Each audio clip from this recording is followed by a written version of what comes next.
नुसती भिंत बघायला कोणी येणार नाही म्हणून त्यांनी सायकलचा ट्रॅक बनवला मित्रांनो। सायकल घेऊन मुलांनी इथपर्यंत यायचं, आकर्षणासाठी त्यांनी तिकडे कारंजा इकडे कारंजा बनवलेला आहे। सायकली घेऊन पार तिथपर्यंत यायचं, तिथे सायकली ठेवायच्या आणि लिफ्टनी पण वर येता येतं। आणि जर सायकल तुम्हाला चालवता येत असेल तर खालपासून असं एक पूर्ण सर्कल बनवले बघा, तुम्हाला सायकल ट्रॅक दाखवते मी, जे कॅमेऱ्यात तुम्हाला दिसतंय असा गोल वर येणारा हा पूर्ण सायकल ट्रॅक आहे। आणि तिथे छानपैकी खाण्यापिण्याची व्यवस्था केली, तुम्हाला पंडाल पण लागलेले दिसतील बघा। एका साध्या भिंतीचं रूपांतर एका पर्यटनामध्ये केलेले।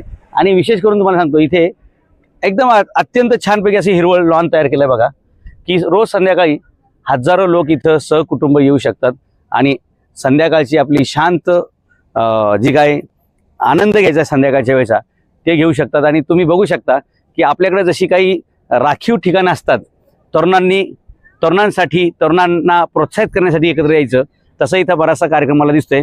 आणि विशेष म्हणजे सिंगापूरमध्ये सगळं इकडे तिकडे सगळे, पण या एका ठिकाणावर मात्र बऱ्यापैकी तरुणांना आणि तरुणींना एकांत दिलेला आहे। त्यामुळे खूप पोरोपोरी झालेली आहे। जसं आपल्याकडे कॉलेजच्या आजूबाजूला परिसरात असतं तसं समुद्राच्या एका बाजूला ही भिंत आहे आणि त्या भिंतीच्या आडोशाने कोणी काय भानगडी करायची नाही, पण सायकलचा जो ट्रॅक मस्तपैकी बनवला आहे ते बघण्यासाठी फक्त इथले शहरातली पोरं येत नाहीत, हे गाठीभेटी करणारी, तर जगाच्या अनेक कानाकोपऱ्यातून लोकसुद्धा हे बघायला येत असतात, हे तुम्ही बघू शकता।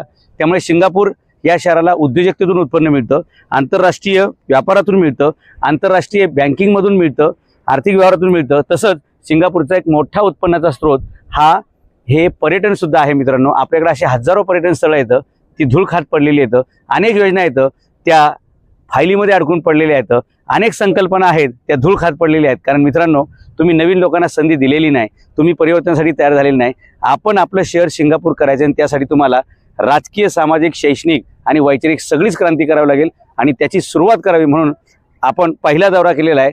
चला आपले शहर करूया सिंगापूर या मोहिमेची सुरुवात केलेली आहे। आपण हे व्हिडिओ बघून जास्तीत जास्त लोकांपर्यंत पोहोचवा आणि आपला देश अजूनही 75 वर्षानंतर आहे त्या जागेवरती। आणि हे देश बघा 60 वर्षात कुठे गेलेले आहेत, त्यांच्याकडून काहीतरी शिकूया आपण आणि आपल्याकडे असलेल्या प्रत्येक गोष्टीचं भांडवल करूया, आपल्याकडे असलेल्या प्रत्येक गोष्टीचं पर्यटनामध्ये रूपांतर करूया।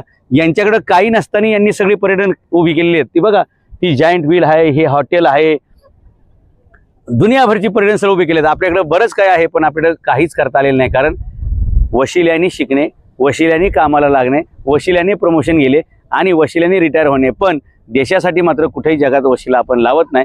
आणि त्यामुळे आता असे जे कोणी काम न करणारे त्यांचा वशिला ते कानशिला असा शेवटचा प्रवास करायची वेळ आली असं मला वाटतंय। आणि त्या तरुण पिढीला भवितव्य नाही। चला आपण आपले